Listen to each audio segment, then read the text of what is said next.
que volia tenir un nen i cuidar-lo. I no m'he quedat embarassada. I vaig decidir adoptar un gos. Tampoc era la gossa ideal, pobra. Però jo tampoc tinc la feina ideal i ja fa 20 anys que la faig. Ni la parella ideal i ja fa mesos que vivim junts. Em deien que tan negra, tan grossa i tan poruga no la voldria ningú. No sabia passejar. No m'havia fet mai.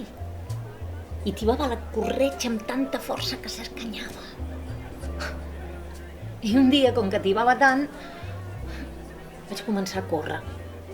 I corrent no tibava. Vaig córrer com vaig poder, amb la bèstia agafada per la corretja i pujant-me la tira dels sostenidors que m'anava caient una vegada i una altra. Vaig anar al súper corrent i vaig tornar mig corrent, mig caminant. En total 11 minuts. Hauries de fer una marató. Et canviaria molt la vida. Sí, sí.